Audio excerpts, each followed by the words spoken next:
White Rocket Entertainment podcast number 959. That's a lot of podcasts, man. There's a lot. Live from the Destiny somewhere across the universe.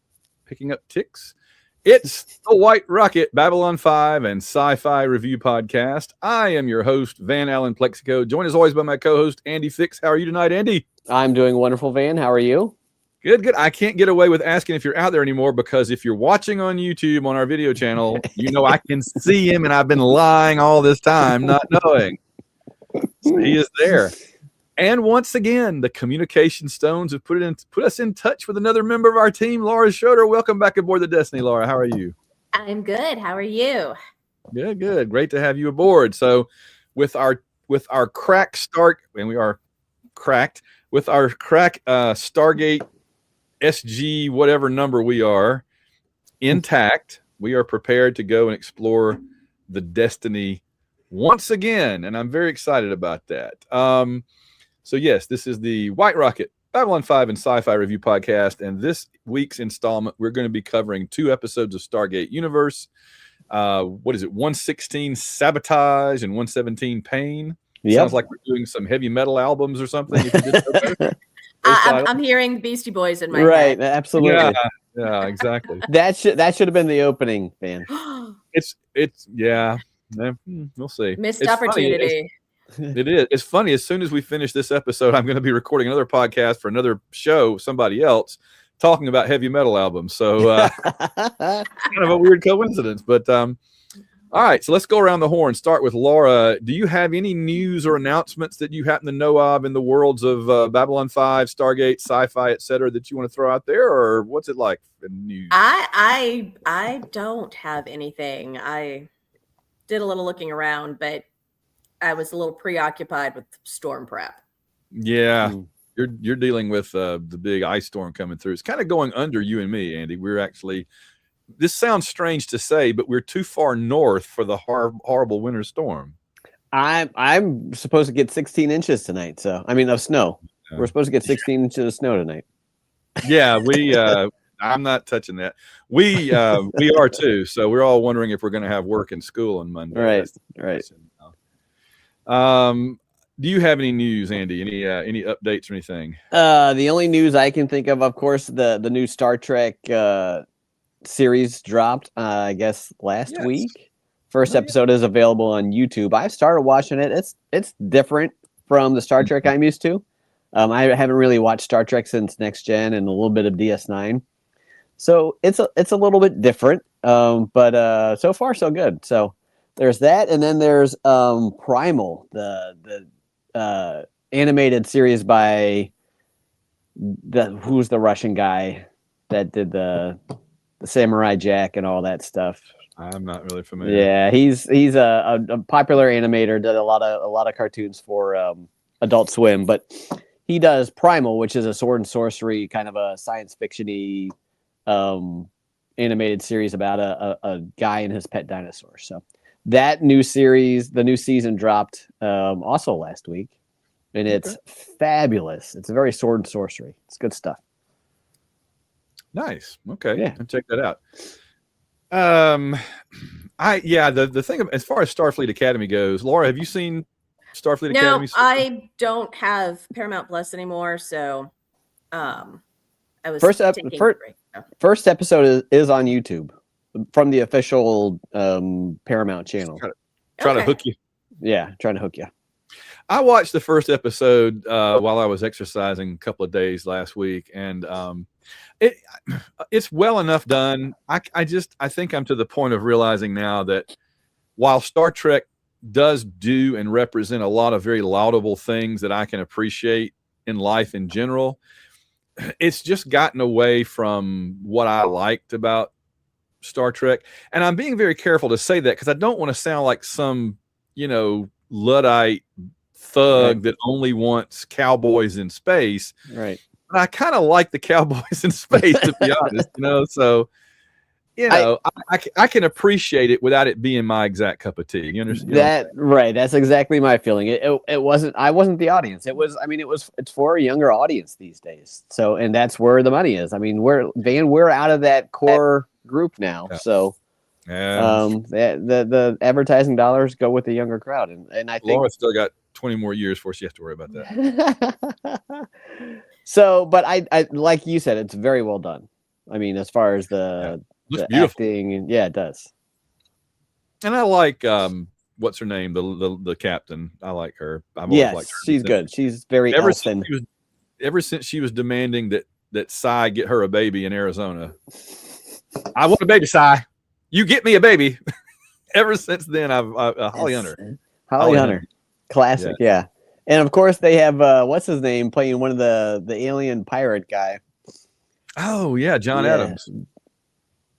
No, yeah, well, yeah, yeah. He also played John Adams. That's not the actor's name, but he did play John. And Paul Giamatti. I was watching this, and I kept thinking how great of a what was the bad guy from the original Star Trek series?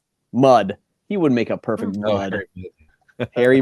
See, I think Harry Rainn Wilson did an excellent job as Harry Mudd. What was that? Was that in Strange New Worlds? I want to say, was it Picard? It was. It was one of.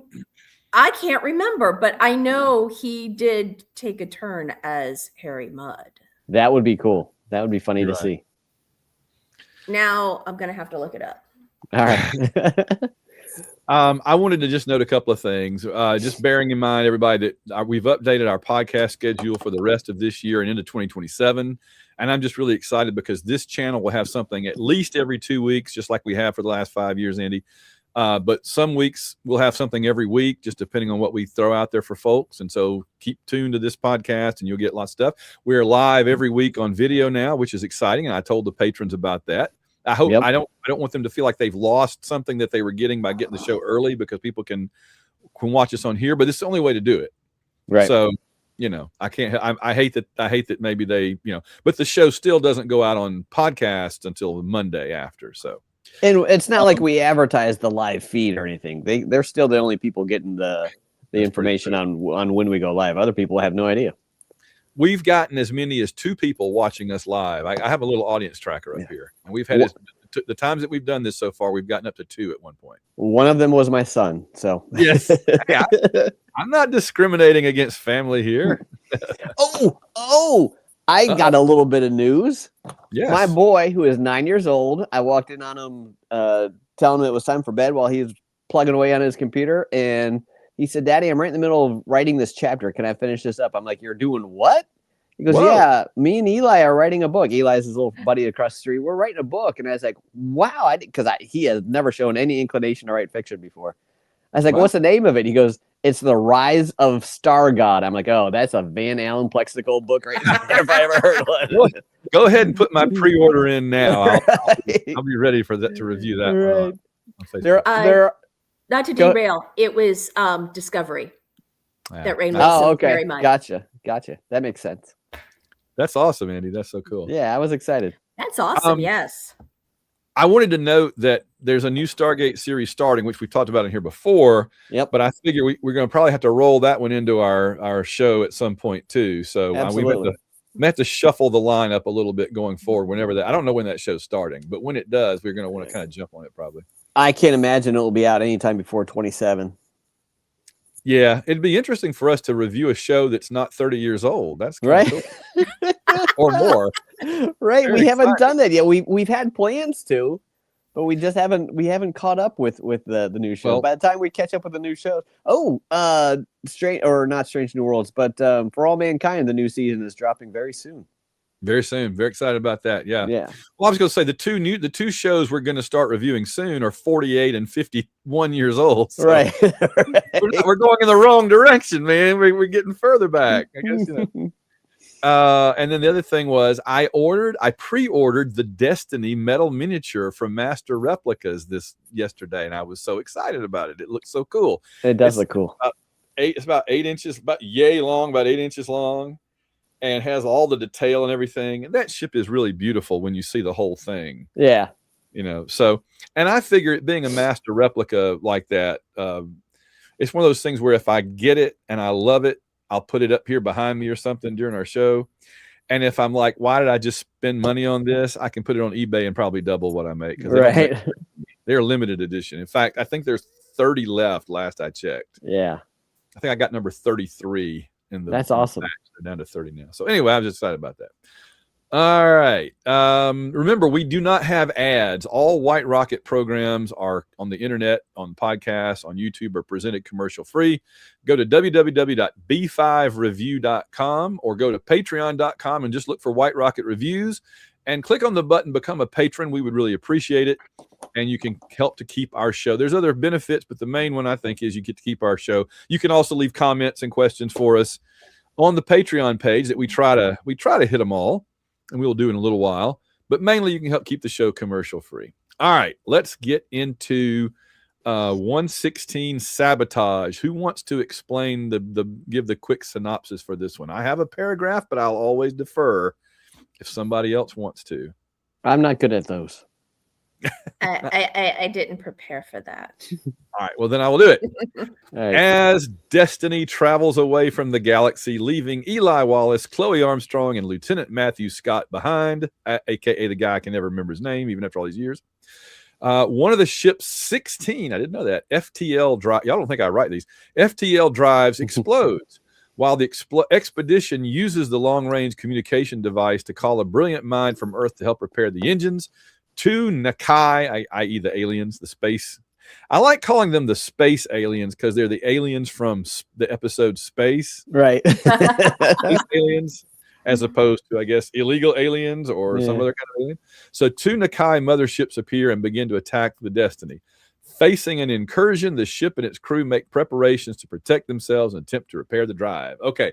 Originally aired May 7th, 2010. Written by Barbara Marshall. Not familiar with her. Only episode she wrote. Never. I'm pretty sure y'all have never heard of her either. So, directed by Peter DeLuise, who is famous for two reasons. One, he directed a number of SG1 episodes, if I recall correctly, and two, we know who his dad was, right? Dom, Captain Chaos from Cannonball Run. Great movie. The man, I love Cannonball Run so much. I know. I thought about doing some kind of a special retrospective on it. I think it came out in 80. Yep. So I don't know if there's an anniversary. I guess we have to wait until. Well, we can do it whenever. But I It's love that. The 26th anniversary, or the 46th anniversary. Yeah. Yeah. That's the movie where I fell in love with the black Lamborghini. Oh yeah, I fell in love with the occupants. Yeah, I know you probably did. Black Lamborghini, Andy, I promise. All right, so we have our usual main cast, which I will spare the audience, and then Kathleen Monroe as Dr. Amanda Perry is the main guest star. Of course, we also have Brody, James, Volker, and Riley that we always see and as the guest stars. I think we've moved Camille Ray, Ming Na up into the main cast now, which is pretty cool. Yeah. All right. Any notes and factoids before we get into the general discussion? Laura, do you have any notes or factoids? I didn't write anything, but the only thing that I saw repeatedly was how this episode got a lot of flack when it comes to disabled people. People were upset with the whole insinuation that you have to be fully able-bodied to have an intimate relationship, and just general things like that, how it portrays this particular instance. That's what I found a lot of.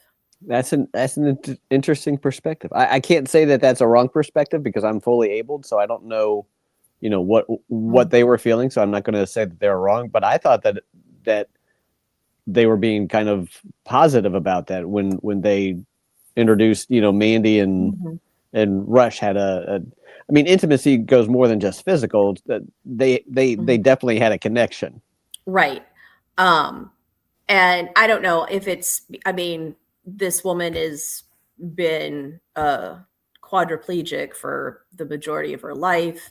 Right. And suddenly she gets to experience being able-bodied again. I mean, I don't know. like you, I am able-bodied, so I can't imagine being presented with a visual like this and how I would feel. Right. But that was the biggest thing that I saw about this episode was that controversy. I go ahead. I was going to say, I think it's too bad because I give them credit for going there. They didn't have to even go there. And yeah, they could have just made Amanda Perry just this brilliant scientist that knew Rush. Yeah, right. I mean, to me, and we'll get into this more, I'm sure, but just with the whole communication stones and the fact your consciousness is in somebody else's body. And I think they address this very well, that you are going to have a shock because of what Dr. Perry deals with. And while, so, I mean, they don't go into the specific dynamics, of course, how everything works, but you can imagine suddenly finding yourself, your consciousness in this other body and the reaction you would have. I can imagine it'd be there's no way you could prepare for that. Right. And I think they show that very effectively just with a very quick scene with Lieutenant James just freaking out. I mean, having to jump back. Yeah, I thought they handled that really nicely and very elegantly. The other issue I've seen was that Camille Ray is gay, and yet they had her having a heterosexual relationship because within her body.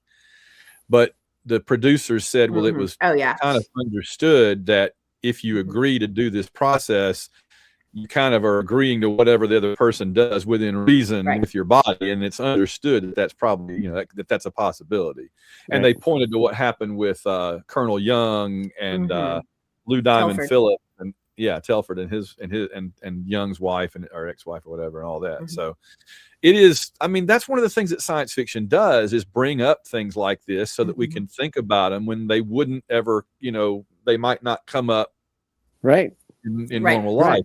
It makes us consider these things. I never thought how it would feel to be a quadriplegic until I saw and thought about, Lieutenant James's reaction, how confining and terrifying that would be. So yeah, it is interesting. And I mean, just think, I'm going to just drag this thing right off the rails now. Just think, Dr. Rush was this close to sleeping with Lieutenant James. And he's choking to death and can't be. And I think we've killed Andy. He can't come back.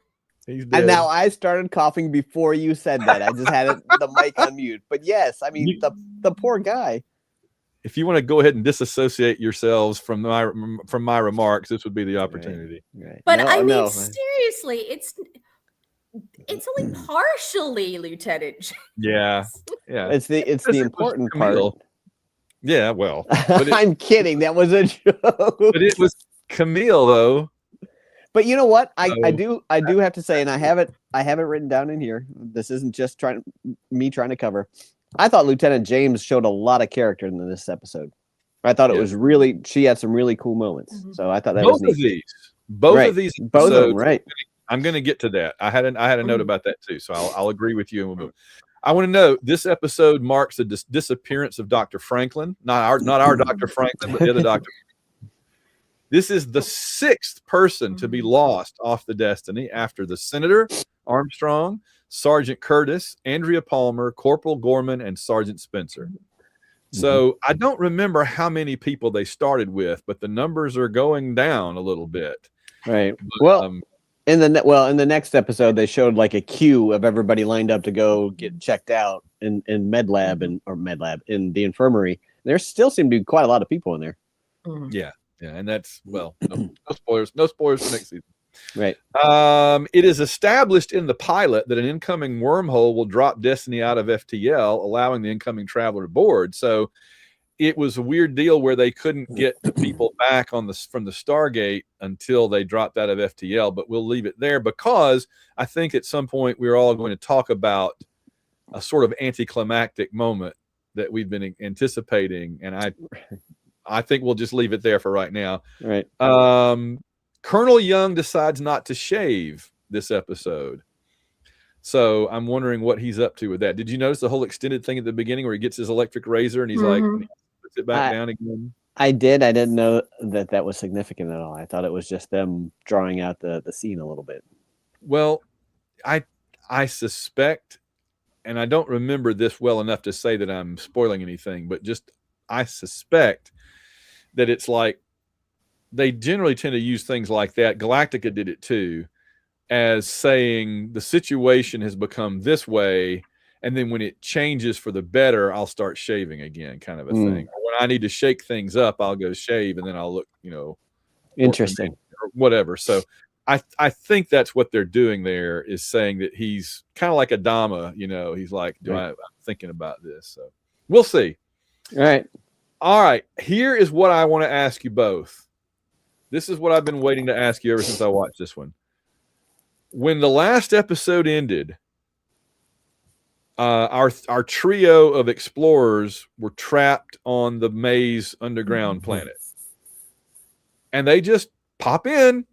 Right. They just walk. Yeah. It was a kind of a cool WTF moment, because of all the things I was expecting to come out of that Stargate, the three of them wasn't it. Yeah. So yeah, it was kind of a fun moment, but then when you sat back and said, well, crap, how did they get there, and what happened? And it was just, like you said, very anticlimactic. Eli dialed the gate. Right, exactly. Well, there is something to that. I got that in my unanswered questions. If when we get to there, I'll drop that question I have. I mean, it's like the last episode ended, and this one began with, we've jumped to the next galaxy. We'll never see them again. It's all over. They are lost forever. Oh, hey, everybody. Oh, good. You're back. But I think it was dropping an interesting piece of information, or at least dropping another mystery. And it was a very convenient way to get them back on board without having to shoot an expensive episode off planet. Well, let me walk through it, because as much as I'm criticizing that particular element as being anticlimactic, I kind of laid out for myself how it all played out, and I actually think it's kind of brilliant. Okay. So here we go. And again, and you guys comment when I'm done, but let me run through this. So what seems like the biggest problem they face, the engines can't get them to the next galaxy, is solved by the next big problem they face, the aliens through Lieutenant James sabotage the engine, which then solves the other big problem. It lets Chloe, Eli, and the lieutenant, I can't remember his name, back on the Destiny, because when the alien via James sabotages the engines, the ship stops, letting them get back on. And then blowing it up also improves the efficiency of the engine. So they solve that problem too by making it to the next galaxy.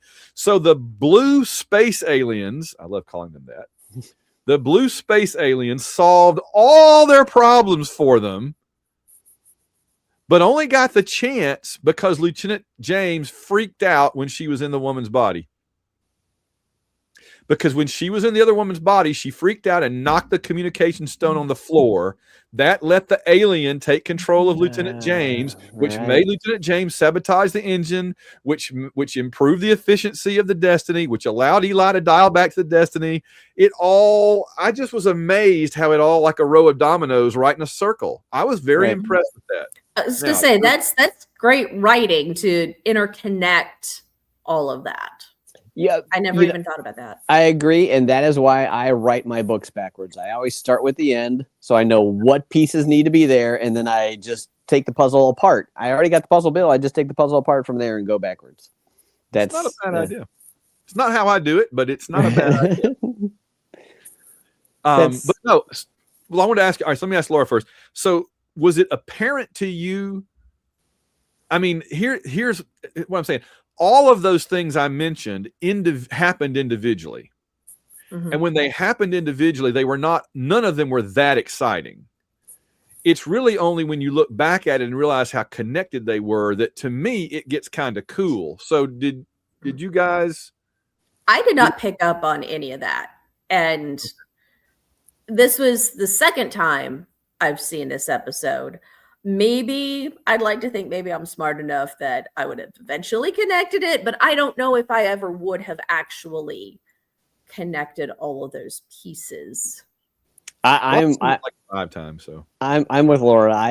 I was just along for the ride and enjoying the episode. I didn't put too much brain power into how they got to where they were. Yeah, like I said, I've seen it probably 5 or 6 times now. So I was like you said, kind of working the puzzle backwards. And I went, you know what? Everything that happened solved every other problem, kind of in a chain. It was kind of right. neat.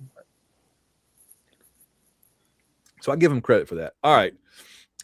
That's all the story discussion I had for this one. This one, again, these 2 episodes to me blurred together to a degree that I just can't remember what all happened in which. I kept like, when I was filling out my answers for our categories for this one, I was putting in stuff about the ticks. That's the next one. Oh no. Right. Oh, see, I fill things out as I'm watching. Same. So I don't get things. I usually do. It just didn't work out for me this time because I watched these like at work or at a restaurant or something, and so I didn't have my thing in front of me. But yeah, so I'm really hoping you guys did a better job than me of like remembering things that happened in this episode, because I mean, I guess a lot of this episode was the scientist that was in the wheelchair, and she wasn't in the wheelchair on the Destiny. She was, I think, ultimately she was in Camille's body, right? Right. And Camille was able to see her girlfriend back right. Earth, who still had to deal with her being in the. I thought that was interesting too, that her mate back home was excited to see her, but then had to deal with the whole. Well, the price we pay for seeing her is that she can't really do anything. You know? But she seemed to adjust very well. She was just glad to spend time with her. Yes. I mean, yeah. In that situation, that's what I picked up. It's like, because even, with Camille volunteering to do it, because she's like, I'm going home. Right. And it is that any way possible to see this one person that means the world to me. I'm going to do it regardless of what it's going to look like. And what I got from that, it's like they had the type of relationship that you just roll with it. Mm-hmm. This, by the way, I'm just noticing this is the podcast series where Andy drinks wine on the air and my nose turns red. I don't know why. And I'm not even drinking the wine. I am. Laura, see, that's what. Laura drinks wine and my nose turns red. I don't understand how y'all do this to me. It's something to do with the stones. It's something to do with those communication stones that we're using. The other thing, I like to think of this little stretch of Stargate universe as making Camille Ray more likable, right? Because she started out the show as one of the main villains. Mm-hmm. And I love Ming-Na way too much for her to be a villain. So I was very happy when they kind of rehabilitated. They said, we've shown you her at her worst. Now we're going to back off and show her that she's good, that we should like her and everything. And so what have your Andy, since this is the first time you've watched the series, I'm curious, what's your feelings toward Camille Ray over the course of the show so far? I've always liked her. I mean, I know she's HR, and I know you guys had a problem with her taking over the ship, but I never really had a problem with her. And I guess I'm impressed with how well.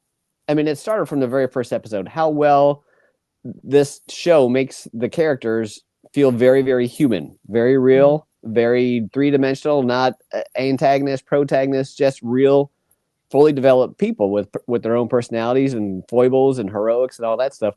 So even when she was shown in a bad light, I never thought she was bad. I just thought, hey, that's just SGU, showing us a different side of her, or showing us what's driving her, or what have you. And I took it all in stride, and I think it's fantastic what they're doing for all the characters. Like in this one, Lieutenant James, who we joke around as just being eye candy, she actually had some meat to sink her teeth into, and added some dimensions to her character, and I think it's fantastic. So yeah, I always thought that she was human, and we get to see all kinds of different sides of her. Yeah. Mm-hmm. So unanswered questions this episode. What became of the scientist in the chair? I guess Dr. Franklin. That was mine. What happened to Dr. Franklin? I thought that was Cooper. Maybe Cooper is his first name. No, I don't know, but I know it's Franklin. Yeah. I had WTF happened to the doctor. Yeah, he evaporated or something. He's right. He's gone to live with the laundry with the sock that's lost in the dryer, apparently. Right. No, this one, when he was taken out of the chair, whatever episode that was, he was, it seemed mentally damaged. Right. But yes. We haven't seen him since. Correct. Right. And the chair acted differently this time. It froze the room, and the mist came down, and the whole 9 yards. It was really, is that this one or is that the next one? See, this is very possible that I'm getting them confused. That was this one because he disappeared in this one. Okay, he disappeared in this one. Okay. Yeah. So they open the door and it's just a mist, and he's not in the chair. Right. Okay. So we don't know what became of him, and that's one of those dangling plot lines that we'll have to hope they revisit at some point. But I sure wouldn't get anywhere near that chair. It's like, on the good side, it could give you brain damage. The bad side, it could just make you completely evaporate, apparently. Right. Or did he ascend? Maybe he like on the whole Stargate universe where they go off and become one with the universe or something. Yeah, we don't. Oh, sorry, Andy. I think he got troned. I think he got sucked into the computer of the ship. Into the computer. Spoiler, can't say anything, but I'm not talking about him though. There's another thing coming that you may like, so we'll leave that alone. Well, what I found interesting with this is that, from the previous time in the chair, he seemed, no one knew if he was really in there. And then it's like, well, we think he's completely aware. He just physically can't say or manifest anything. And so it was interesting. You had Young volunteering to go into the chair to try and fix things. It's like, yes, but Franklin's been there before. It's probably should be him. And I really thought it was interesting how they worked that whole scene, and he was able to slightly communicate that he agreed. In this day and age where everything we talk about is with consent, and Rush made sure that he was sure that they got Franklin's consent to put him back into the chair. Right. And he felt he was Franklin, I believe, just from the way the actor portrayed it, just in facial expressions and stuff, he knew he was the one that had to go back in. And it's like he knew what to do. Right. Yeah, I think so. My only other unanswered question was, why couldn't Rush just engage in a little simple smooching with this lady, given it was likely her only chance to do it? I thought they got interrupted. No. He explained that. Yeah, he did. He's like, well, I'm like, dude, get over your problems and just, that was him. That's a you problem, Rush. Help somebody out. Put your own issues aside for 2 seconds and just make this poor woman happy. You know what I saw? It's something, yes, he definitely wanted. He definitely tried. But then it's just, he shut down because, like you said, he recently went through something, because she was apparently there and was very supportive and all that when his wife died. And considering he literally relived that again, he was back in that headspace. So he was not in the appropriate headspace to do that. I just think he should have set it up. I can speak from personal experience here, and it is not an easy thing to lose a spouse. And you don't ever get out of that headspace. I mean, you're always going to be thinking about that. So it's just when she's looked at him and is like, but this may be my only chance in my entire life. I'm like, suck it up, Rush. Come on. Stop being such a selfish prick, man. Come on. See, I didn't look at that as selfish. I looked at it part of it, as we were just talking about, seeing Camille trade places with this woman, and we're seeing her more human and multifaceted, that did the same thing for Rush. Ooh, that could be. It made him, because all we have seen up until that episode that he had to relive watching his wife die, all we had seen, it's like, is he for the crew or is he out for himself?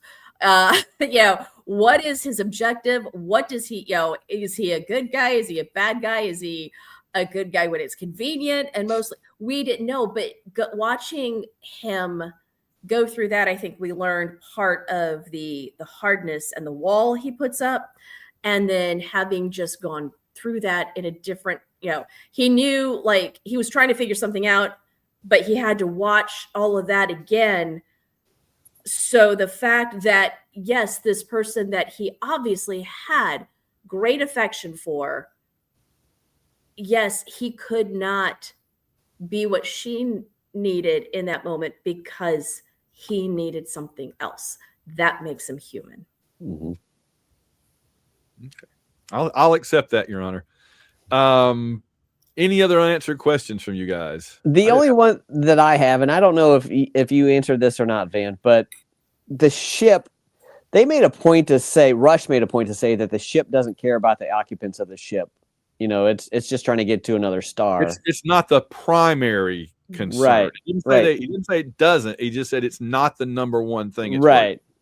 But then, just like 2 scenes later, the ship drops out of hyperdrive, just so happens to be within range of Eli, able to dial in and hop on board. Did the ship have anything to do with that? Is the ship sentient at all? That's Farscape. Yeah. Yeah, and then as soon as they picked him up, the ship said, "Prepare for immediate starburst."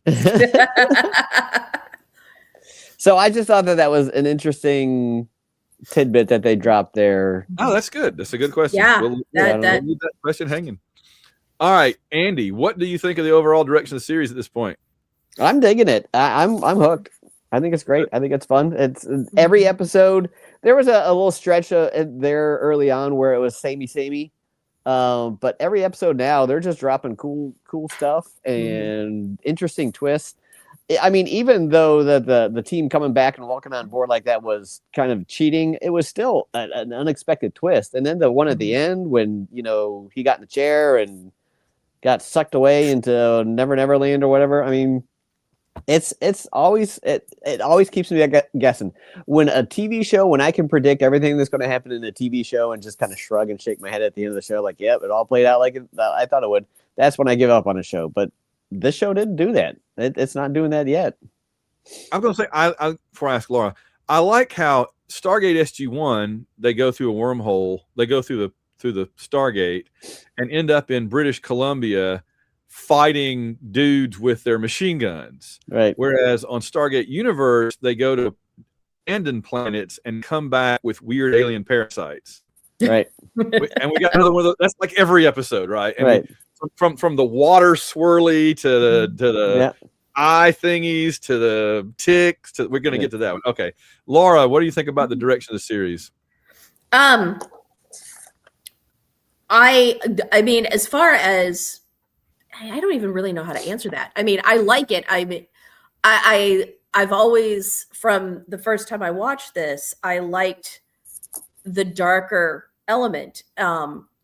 I loved SG1. I loved Atlantis, but it was the feel was completely different. This being made much later, it is much darker. You have characters going there. We don't have a distinct delineation a lot of times between good and bad.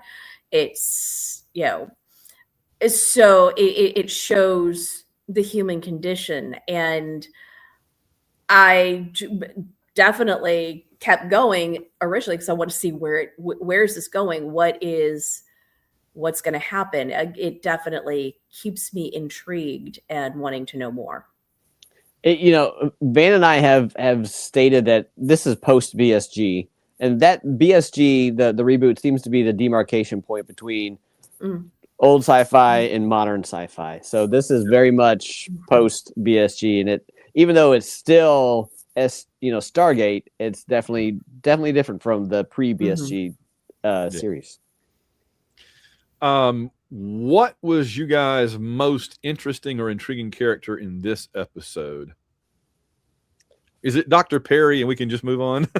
For me, it was Mandy and Rush. It was the combination of the two of them. Mandy and Rush's relationship, I thought was the most fascinating, because we saw again another side of Rush that we hadn't seen before. So it was kind of a neat interaction, and it was really funny. The one scene when she was talking to Eli about it, and she goes, "Oh, I thought you were Nicholas," and he's like, "Who?" And then she starts talking about the relationship they had, and Eli was acting all funny, and she's like, "Oh, I'm sorry. Do you think that otherly abled people can't have relationships?" He goes, "No, like, it was you were talking about Rush." It wasn't her. Yeah, exactly. That was good. It wasn't her.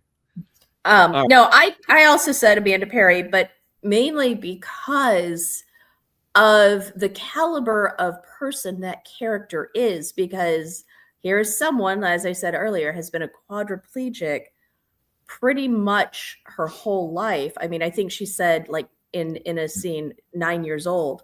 Yeah. And the acknowledgement that this was, while an invigorating and exciting experience in the fact that she gets to see Rush again, she gets to help solve a problem, and she gets to experience being able-bodied, able to walk around and do things and eat and all of this, that she knows she has to go back. And a lesser person would probably have tried to hijack that body. Yep. Yeah, that would have been interesting too. Yep. But she didn't. Right. It was also interesting to me.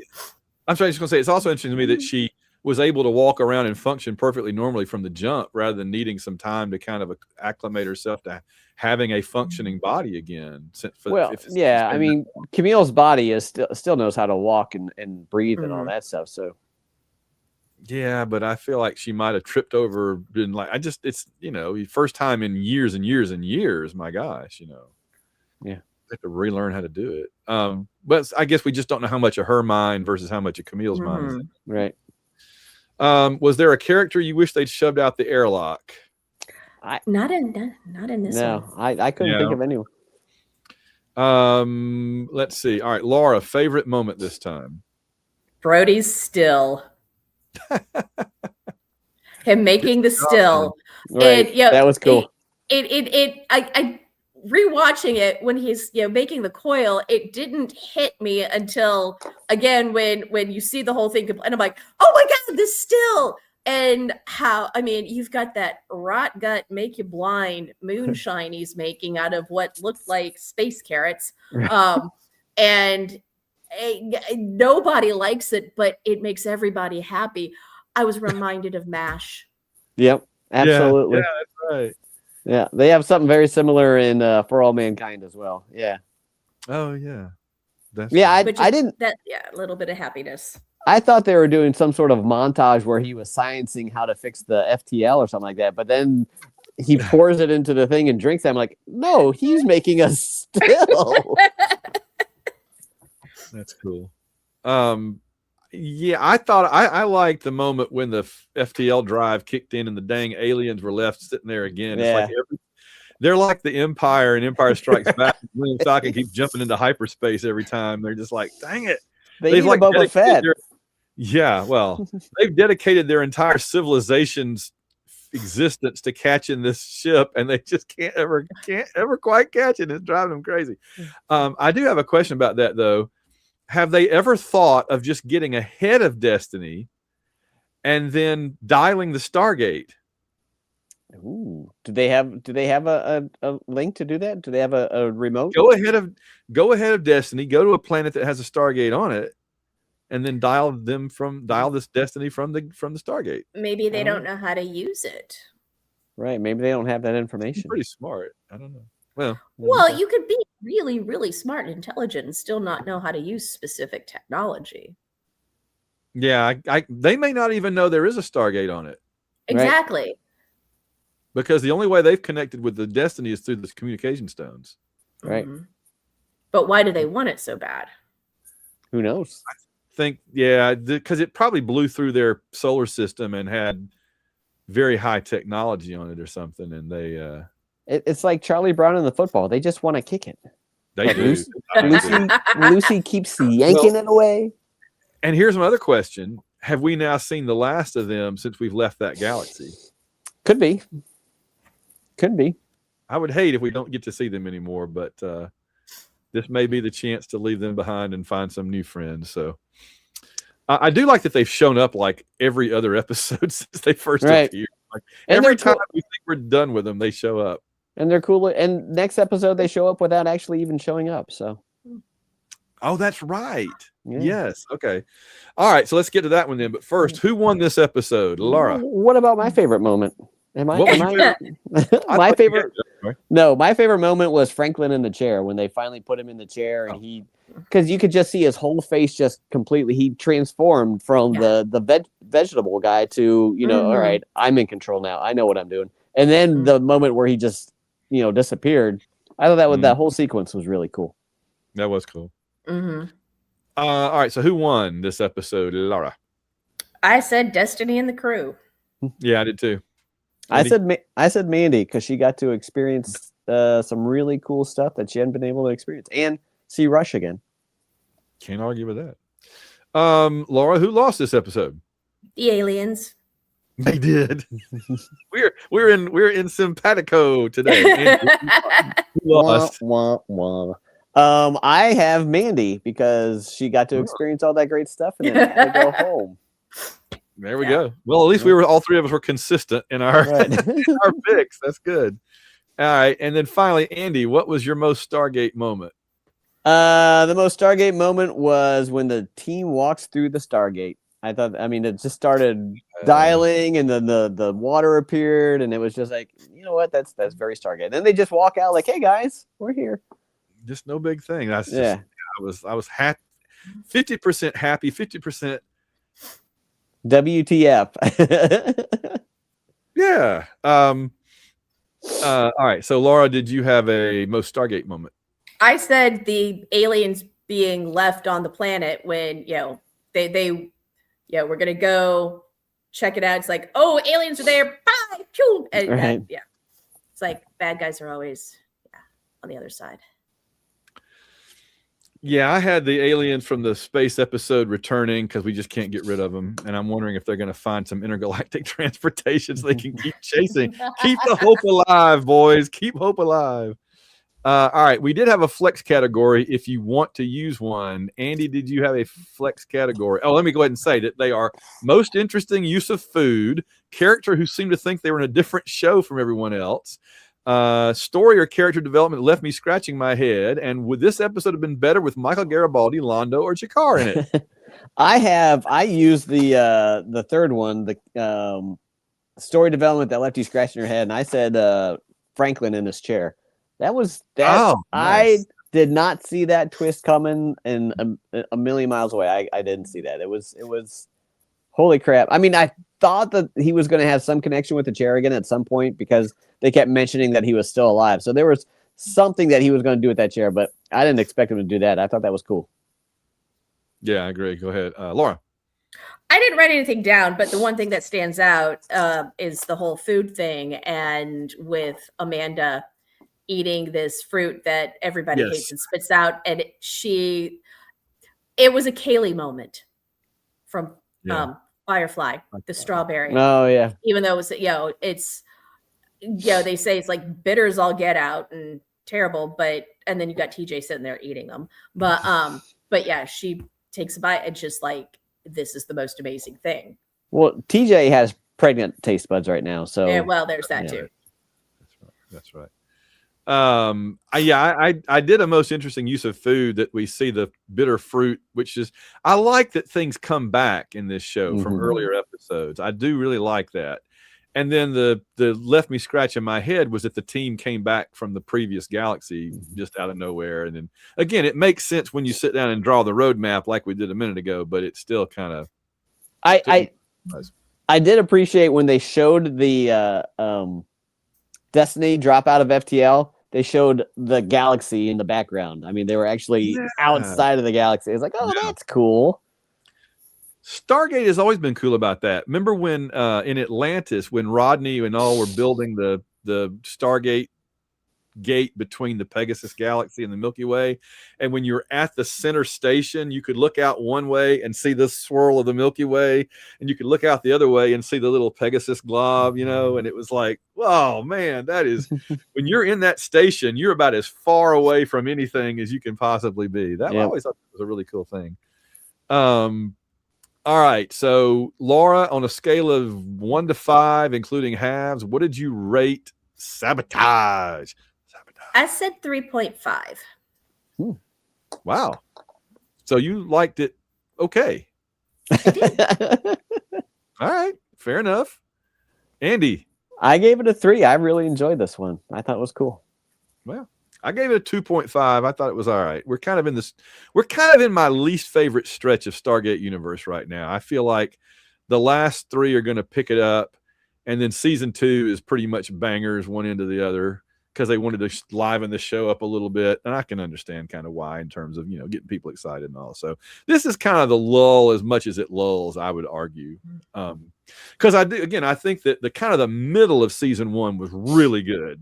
I love the ones in the middle of season 1. I love the one with the time loop thing that you hated. I love the one with the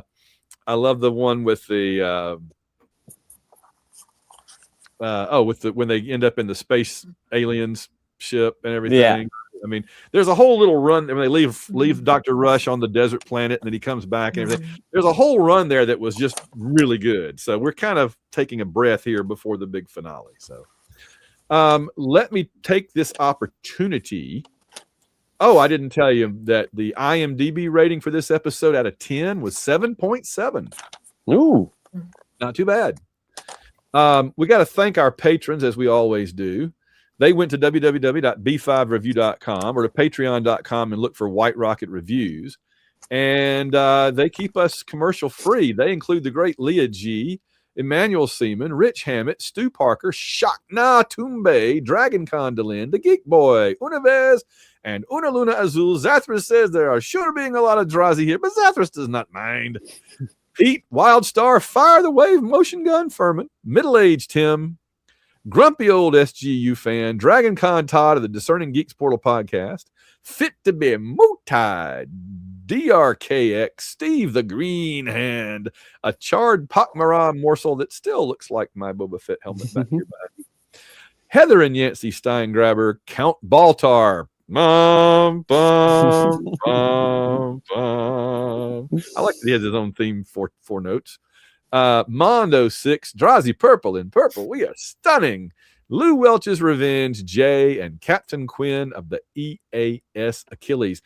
You guys, don't let me forget when we get to the end of our next episode. We will do some quick questions and answers and comments from the patrons. Now, let's get on into pain. All right, here we go. 117 pain. When the crew suffers from vivid hallucinations that tap into their personal fears, Lieutenant Tamara Johansson, that would be TJ to you and me, isolates the affected from the rest and then tries to seek out the cause of the afflictions. It spreads and becomes life-threatening. Originally aired May 14th, 2010.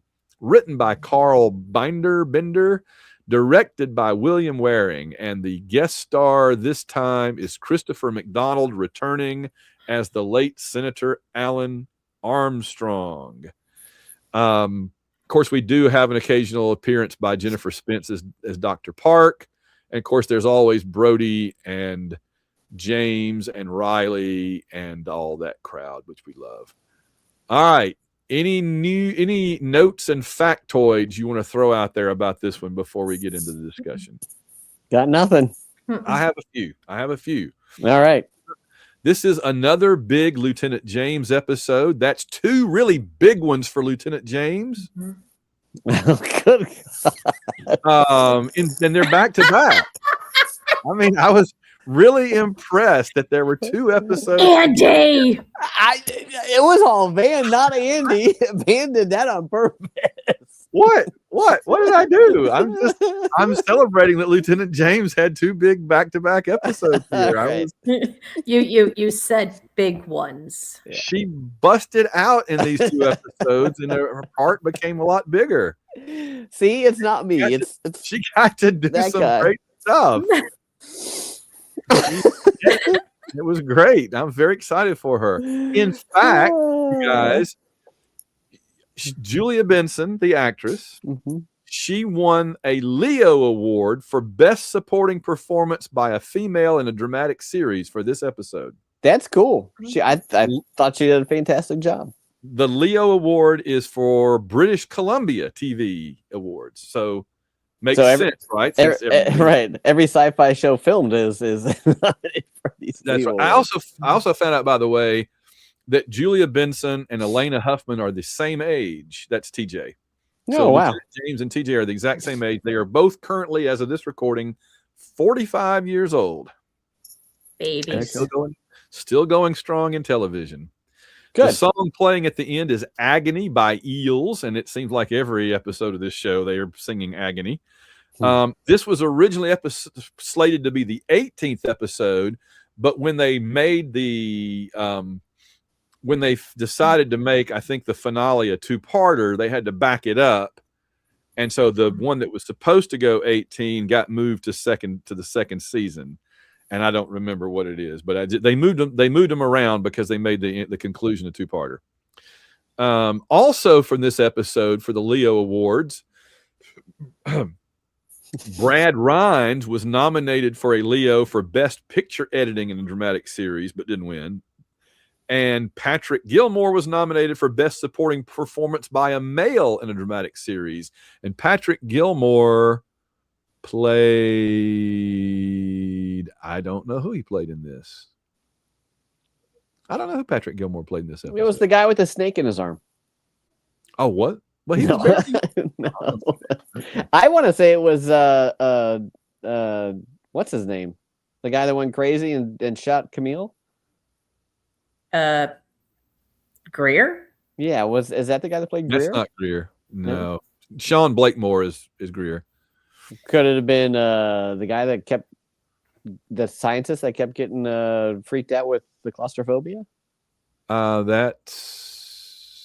Maybe it is. That's the only other guy that had a significant. Well, Peter Kalamis is Brody, but I don't remember if I can't keep Brody and the other guy straight. They're both just Mutt and Jeff. You know what I mean? Yeah, Brody's the dark-haired guy. Ernie and Bert. I don't know the names. Okay. Anyway, they got nominated for something, but they didn't win. So, yeah. All right. Overall story discussion. I wanted to ask a couple of questions to kind of kick this off. When this episode first started, did you guys believe that Lieutenant Scott and Lieutenant James were actually back going at it together again? Or did you think something was up? Oh, the first time I saw it, I'm like, what? Yeah. And then, but I got a little inkling with something when Scott started acting like a complete jerk. I mean, because, it's funny. I was watching this downstairs and my wife was in the kitchen doing something and then she heard, the opening scene and she walked in there like, what are you watching? And then, we watched that scene and she goes, that guy's a real jerk. I was like, well, he is, but he's not normally this big of a jerk. And then they got into the fight and then she killed him. She's like, oh my God. And I was like, well, they do knock people off, unexpectedly. So I don't know if this is for real or not.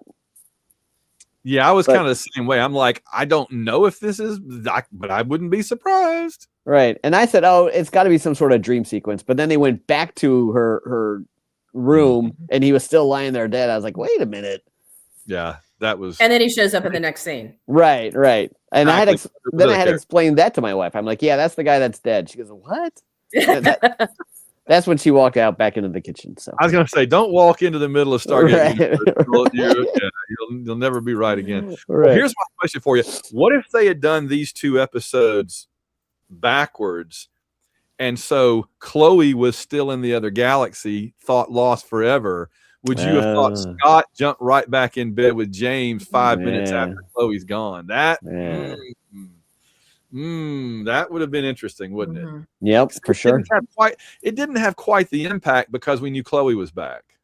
Right. But in a way, it had more impact because we knew Chloe was back. It had Mm-hmm. more impact. I'm like, oh, that double timing jerk. That was interesting, wasn't it? Yeah. Quick previous question: who Patrick Gilmore is? Yeah. Volker. That's Volker, okay. and he was the guy that was having the issues with claustrophobia. Thank you, guys. Yeah, thank you, Laura. That's very good. All right. By the way, TJ, I believe she was pregnant with her 4th child while they were filming this episode. Oh, wow. Got 4, and I think that maybe the last one was here. Let's see. Well, they wrote the pregnancy into the series, so they didn't have to hide it. Exactly. Well, and it makes a great drama thing because at one point she says to Colonel Young, I want to go on the mission or whatever because I want to see what alternatives there are to raising our child on this ship. The fact that he was very kind of subtly not letting her go, and then he was trying to play it off like, oh no, so and so is more qualified in this area and all that stuff. And she's like, look, this is why I want to go. He's like, all right, fine. Yeah, I think he's slowly realizing he can't really. He doesn't need to be telling these people no a lot, I mean, it's like you can only keep them alive so long in this scary universe, this Stargate universe. All right, unanswered questions. What awaits them in this new galaxy, and will there be anything like Alien Earth? I kept thinking of Alien Earth when I was watching this episode. Like they're going in a new galaxy, they keep finding new strange life forms. I'm like, how long until they get to the ones we saw on Alien Earth? Because one of the great things about Alien Earth season 1 that was just ended a couple of months ago is that as scary as the xenomorph in Alien is, there were things in Alien Earth that made the xenomorph go hide under the sofa. Right. That's why the xenomorph was trying to get off that planet. It's like, dude, Earth sucks, man. I'm going back to space, man. I love that show so much. That was such a good show. So it really was good. And then, are there any more ticks on anyone or running loose? Like, are they on the sofa? Right. They don't have a sofa on that ship, but you know what I mean? Are they like bouncing around? Like when you get fleas in your house, you just might as well burn your house down because it ain't, so. Did you guys have any unanswered questions? That was my big unanswered question. Is like, are they sure they got them all? Yeah. I put that, did we need this episode? And the reason I ask that, and this is, I mean, it was an interesting episode, don't get me wrong, because all of the hallucinations people had, it kind of went into their deepest fears. But but my initial question of did we need this is because it doesn't drive the plot. Exactly.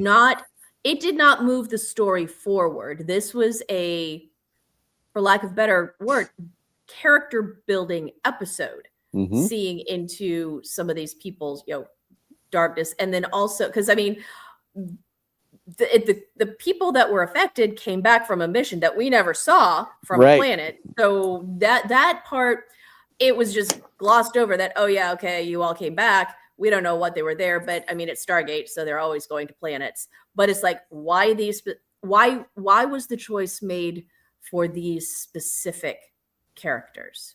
Because we had characters that we all know and that we've seen and all that, but yet, and because Greer recently just had the big background story. So, and he was part of this. And then, Snake Arm guy's like, who's he? We've never seen him. It was just some random thing that they could do something to. So it doesn't affect that. Okay, it was a good episode and a good character study, but did we really need it? Right. I agree. It confused me when they, mentioned the prior mission. I had to flip back through my notes. I was like, what are they talking about? But it felt very much like a spec script from like late seasons of Stargate or Star Trek: The Next Generation, where they just had fans and other people sending scripts in that they would make an episode from. So I agree. It didn't seem to be connected to the larger arc at all, and everything was reset back to before the show started. It just seemed like a very special episode of Stargate Universe that really didn't have much to do with anything else. And it's one that could only work this late in the season because everybody that was affected acted different from their normal behavior. But if we hadn't established what their normal behavior was, this episode wouldn't have made a lot of sense. Right. It was the character bits were great. I mean, it was fantastic. There just wasn't a whole lot of plot to it. Mm-hmm. Yeah. Well, I mean, like, just think, for example, the Greer parts. Greer acted like he did in like the first 2 episodes almost. Right. And if we hadn't had the growth of him since then, this would have just been more crazy Greer running around pointing a gun at people. Correct. So we needed to see that he was not like that so much, so that when he does that, you're like, oh my gosh, he's lost his mind. So well, anyway. One of the things I got from it was the whole part with Lieutenant James in how much it has actually affected and deeply hurt her that she was set aside by Scott. Right. Absolutely. To the point where she was willing to kill him.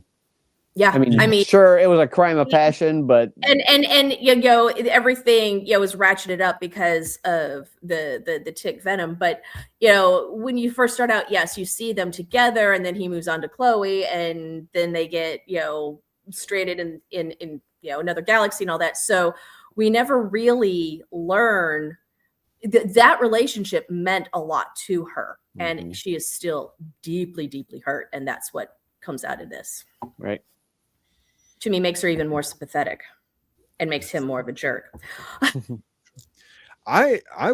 There's so many good characters on this show that it's too bad that there's just not enough time for more of them to get more attention from the scripts. Right. I mean, they do what they can, but you got 40 episodes basically. That's it. And so, there's only so much. And I had to try explaining to my wife how Scott was a jerk, but he wasn't that big of a jerk. I mean, he's still a jerk. And then I explained to him the whole situation. She's like, I don't like him at all.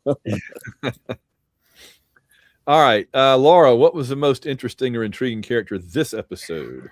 Yeah, this particular episode, because of the way it was set up and the way it was done, there was not a most intriguing or interesting character because, like, as you pointed out, most of these people, seeing how far they've come, they don't act like this. So they were all like equally interesting or intriguing. There wasn't any one more so than the other, and it was just more of a like I said, character learning. So we learn a different part of their psyche, just a part of them. It's not the whole. So I didn't have a most interesting character. I did. I thought Chloe, being the only one that knew what was happening to her and the way she reacted, was fascinating. I mean, I who can blame her? Who doesn't want that one last conversation with somebody that you lost? But it was interesting to see that she knew, she was fully cognizant of what was going on, and she still was like, just give me a little bit more time. And she was kind of fighting them, trying to take it off of her. She treated it almost like a drug that she had taken, and she was absolutely addicted to it. Yeah, right. That's interesting. Yeah, I had James for the reasons that we mentioned a minute ago. Chloe for the reasons you mentioned just now. Good thing TJ didn't get one on her, because that would have been a disaster. Yeah, no kidding. And then it begs the whole question of, then she has a baby and whatever. But I also thought this was a very important episode for establishing some goodwill toward Camille again. Again, we're in the kind of rehabilitate Camille period, and so she becomes like a victim in this one that's almost murdered or whatever, and stands up to Greer as best she can. And I appreciated that. So was there I'm going to go ahead and jump ahead for once and say the character you wish they'd shove out of airlock, just because of how they were acting with the bug on them, I'll say Greer, right? Right. But not normally. We love Greer now. He's like the pit bull that you like to pet, but occasionally you worry he's going to bite your arm off. And he was kind of in arm biting mode in this episode. He couldn't help it. Laura, your thoughts? Oh, I was going to say, no, I understand, because that is first where you go, because he was the most aggressive. Yeah. And it comes from his training and his background. But I think it's also one of the most sympathetic parts. And so you don't want to shove him out the airlock, because you know this is not who he is. It is because of this tick venom. He would not have done this otherwise. And then when it switches and his father's there saying, do it. And that reaches back to the arc from when, we learned his childhood. Right. Yeah, that's absolutely. He's a very polarizing. Yeah, he is a kind of in your face, very polarizing character. And it's one of the reasons I find him interesting. But yeah, he can be sympathetic, and he can also be terrifying in the same breath almost, which is right. And I didn't like Greer after the first handful of episodes. I don't blame you. I didn't. Yeah, he was the airlock candidate for every episode early on. But yeah, now I like Laura. I felt bad for him. It was a very unfortunate, tragic situation that he's put in, because you're like, oh, come on, you just got on the good side of everybody, and now here you are. You're going to kill people. So yeah. But it also showed how dedicated he was, because he's like, you're not taking this ship again. Right. And there was a really touching scene at the end, not in a good way, but a scene that really made you feel for him, when he was walking down the hallway and he saw Camille, and she wouldn't even look at him. She just brushed right by him and turned her head the other way. And I felt bad for him there. Because it wasn't his fault. It wasn't his fault, but you can't blame her either, because, that was a very terrifying situation. Yeah. I did like his imaginary conversation with Colonel Young. Right. He's just Sergeant, there's nobody there. Your radio is turned off. Right. That's right, Colonel. I'll kill them all. Don't you worry. Like, oh my gosh. No, Greer, no. All right. Laura, who won the episode? Everybody that was affected by the tick, because they were removed. Okay. There you go. I had TJ, because she came up with the way to take care of everything, and she saved the day. That's what I had. I agree, TJ. Tamara Johansson, who lost this episode, Andy? Chloe lost this episode, because she's the one that wanted to keep her hallucination. That was a hard, very hard scene to watch, man. Holy cow. Well, that was especially difficult. because it was Eli that had to kind of rat her out. Right. And be the one to say, no, you can't. This could be dangerous. You can't just keep living on and this. that shows how much he truly cares for her. Yep. Oh, absolutely. So did we say, everybody say who lost the episode? Oh, I said the ticks. Yeah, I did too. I right here, the ticks exclamation point. Yes, they lost. They thought they had their little claws into a new species appearing in their galaxy, only to get squished by Colonel Young's butt of his gun. All right.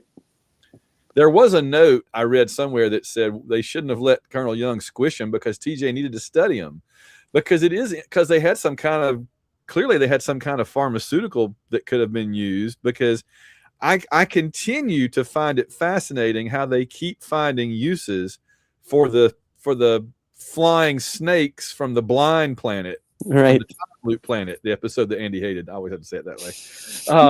They just keep finding uses for the stuff they squished out of those crazy man-eating snakes. Remember? Yeah, you are not up on your pharmaceutical history.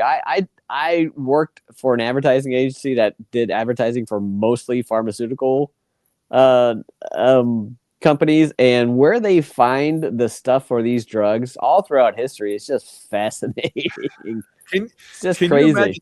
Imagine the TV commercials that they'd be running and be like, Snake Esky can solve all your problems in space. Just 1 drop of snake esky. There's, Do not take snake esky if you're allergic to flying killer snakes. Do There's not gotta- take snake esky if, like Andy, you hate that episode. There's got to be a Z or an X in that name because that's Yes. literally the advertisers come up. Yes. The advertising agencies come up with the names for these drugs. Oh, I don't doubt it. I sat in name. on a meeting. Yeah, I sat in on a meeting where they came up with the name of a drug that I'm not allowed to say what it was. Well, like if the chemical name is Blutabarsky or Blutabarskavast, they'll call it Vasty. Right. Yeah. Bardavi. But that's just too good. So the Ticks did lose. What was the most Stargate moment in pain, Laura? Again, another one. I thought about this, and in my mind, what Stargate is, this didn't have one. It was such an isolated episode. I didn't have a Stargate moment. I have a big one. You're gonna hate it. Go ahead, Andy. I have a alien parasite takes over the crew. That's good. That's the third time this has happened within the past 5 episodes. So yeah, it's become a trope. You and I were thinking a little bigger picture than Laura here, I think is the difference. Right. Laura was looking for something specific, but we actually backed up a step and went, oh, the entire episode. That's it. Because I put the most Stargate universe moment was that they picked up some kind of weird alien life form while visiting a planet, but then are at least partially saved because of some other weird alien life form from a previous planet. So, and that's where I mentioned the evil flying snake eel things that's really come in handy ever since So, Laura, do you have a flex category? One of our 4. I didn't. Okay, Andy, do you have one? I did not either because like Laura said, this just wasn't a very Stargate-y thing. I mean, I guess it would have helped if they had Dr. Franklin there from Babylon 5, but I don't know. I used character who seemed to think they were in a different show from everyone else, and I said everybody who had a tick on them. Right. That's a good. Yeah. They all thought they were in a different. Greer certainly thought he was in a different show from everyone else. Yes, exactly. All right, Andy, what is your rating 1 to 5 on this one? This one I gave it a 2.5. There wasn't much there, like I said earlier, but they had some really cool character moments. I mean, that scene with Chloe was heart-wrenching, and James got some cool stuff to do. So it had really cool, interesting scenes. It just, as a story, there just wasn't enough there. So I gave it a 2.5. I think the little tiny hallucinatory neck ticks is like the least terrifying antagonist they've ever faced in the entire series. Right. That you don't even see them. They're just like little dots that he smushes. That was Yeah. Except for when TJ tried to remove it the first time and then it went, full bore. It's like, okay, literally. Yeah, tried to kill Scott. Yeah. How did you rate it? But then it quit him. Yeah, it jumped off of Scott after that. So that I thought that was interesting. I was like Andy, 2.5. And I said 2.5. There you go. All right. So both of these got a 2.5 from me. The IMDb rating for this one was only 6.8. So pretty similar to what we said, more or less. No Gate World rating for this one. I don't know why. All right. So now we've come to the end of our 2 episodes. And the last thing I want to do is run through comments since our last episode. So we'll do this really quickly so everybody can go to bed. I got a whole other show to do before I can go to bed. But let's see. I think we've done some of these on our most recent show, Andy. So I'm going to look and see. The only thing that will be new comments will be from Babylon 5: The Lost Tales that we just reviewed. Right. So I'm going to go in reverse. It looks like Steve the Green Hand has the comment. So here's what Steve says. Let's see. It's 1 week. Okay. Talking about, this is about the Lost Tales DVD. Loved it when I first saw it originally aired, but it didn't air. But after I rewatched it again recently, I can't say I was a fan of this one at all, but I watched it. For me, good or bad, I just appreciate they've made all these different made for TV movies post season 5. I can get my mindset right every time I watch 90s sci-fi back to the first time I watched it. I don't know how, but I do it. Looking forward to the comics if you guys do more, and especially looking forward to Space 1999 and Battlestar Galactica. Cheers, guys. We do still, that's the one thing we have left other than some of the novels that we might want to dig into, but those take us a while. We have to go read those, and that takes a while. But we've got the DC comics, right? So we'll, some point in the next month or two, I guess sometime in there, Yeah, I would like to dig in. I haven't read them yet. I was not impressed with the last ones we read, but I guess these are it's an ongoing series, so it's handled a little bit differently. So the thing is, Andy, that the ones we just did were way better than those. Yeah, because these 11 that DC put out originally are more like the Dell paperbacks, as opposed to the Del Rey, which is like gotcha name. So, but I think I've got it on our calendars within the next couple of months. Okay. Let's see. A couple more things from Steve. Man, Grumpy Fan was really grumpy this week. Apple TV has hands down the best new original programming, especially sci-fi. Silo, Severance, Monarch, Legacy of Monsters. Oh, Monarch's coming back soon too. I'm excited. Yep. And so on. It's Endless Foundation. Foundation might be the best sci-fi show since The Expanse. I agree with that. And Andor, I would say. If you want to watch one episode and liked it just a little, I highly recommend getting a subscription to Apple TV. I agree with that. Yep. I don't care what the show is. I'm going to be listening to you guys. I appreciate that, Steve. That's awesome. I've become more a fan of what you guys do and talk about as opposed to just the show itself that you're talking about. And like Andy said, this is going to open more people up to the show they've never watched. I can tell Space 1999, probably not for me 100%. That's fair. I don't think it's for a lot of people, but it is also 51 years old and a product of its time, I would add. It's also basically just the original series, 60s original series to a point. It's a nostalgic factor. We watch Babylon 5 for that same reason. A lot of people can't watch Babylon 5 casually now. We watch it because that's what we loved. I agree completely. That's why we were talking about the reboot being so important when they can ever do it. Yep. Absolutely right, Steve. That's what we remember, regardless of how bad the CGI is. Cheers, guys. Looking forward to the next show. All right. And then after a couple of days, Steve came back and said, also, I forget where I commented about doing a Discord, but one thing I can say I've noticed for other podcasts that have a Discord is we all get to interact a lot normally, and you can pull a lot of comments in some of our talk and read it on the air. Okay, we've talked about the Discord thing. We're just going to have to sit down, you and me and maybe Laura, and kind of figure out how we want to do something. It's just the whole thing about time commitment and control and getting out from, if we had to do it, it'd be a huge time commitment, I feel like. And if somebody else did it for us, that would be cool, but then it would be out from under our so, and it really wouldn't be our thing anymore. So we'll talk about it. Yep, for sure.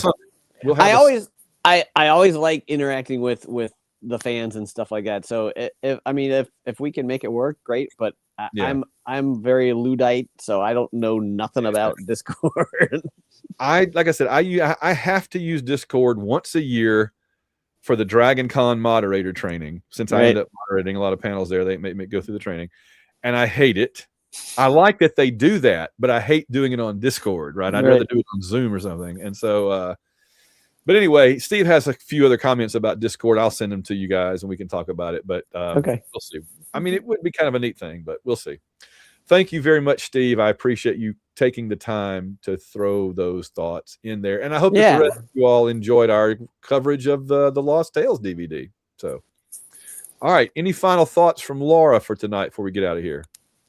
No, it feels like it's been forever since I've seen you guys here. It has been a while. This was enjoyable. Yes, it absolutely. It's always good to see you, Laura. Well, and just bear in mind, not only will we continue doing Stargate Universe because we've got just over one season to go, we're almost at halfway point, but also we've got Battlestar Galactica coming up. Yeah, 2 seasons of that to do. I'm very excited because while it to this day is like one of my favorite things ever, I was thinking about it not too long ago. I'm like, I don't think I have actually watched the series in probably since it first aired. Same. So I'm excited to see it. Wow. No, Is it going no, to be? I will have to. I'll have to dig out. So I actually, and it's back in my closet, but while I have nothing to play them on, I still have my sad little vinyl album collection. Oh, And wow. and I will dig it out because I have the soundtrack album Oh, for yeah. Battlestar Galactica. I had that back in the day, but it's long, long gone. The only thing I remember about. Oh, go ahead, Van. I'm sorry. I will have to I'll have to make an intro thing for us, so I'll have to get the sound, the theme song. The only thing I remember about BSG, the original run, and that's the last time I watched it was during the original run, was that I was absolutely fascinated by it. And I mean, I had just come off of Star Wars. This was outer space. The Vipers were cool. I remember some green bug aliens walking around. Starbuck was dreamy. Yeah, Starbuck. Well, sure. I mean, I guess he was. Hey, come on. That's my Lieutenant James. Okay? You are allowed. My little 12-year-old self, or however old I was in 1977. I love, or 78 when it came out. Yes, that was Starbuck. This young, on that brink of womanhood, and Starbuck was it. The DVDs came out around 2003, and I watched the whole thing then again for the first time since 78, 79. And I think I've gone back and watched a handful of them in the last 10 years when I was building my model kit in like 2014. I was watching a few while I was doing that, but that's it. And it's interesting too, because that first season really has like 3 completely separate phases. It's almost like 3 different seasons in one season. There's like the early episodes that are all kind of one-offs where a pilot is lost on a planet and has to have a gunfight or something. And they do like old movie remakes like the Gun on Ice Planet Zebra and the Commander Kane and all that. Then there's kind of a middle section that gets more into other stuff. And then there's the final section where they do the whole Eastern Alliance, Baltar's escape. There's this whole thing about the Terra and the light ship, right? So it's almost like 3 completely separate seasons that all across one 24 episode long season. So it'll be fun. It'll be fun to revisit all that. Yeah. All right, we've gone on long enough. We got to get on out of here. I will talk to you guys soon. See you all later. All right, take care, guys. Bye.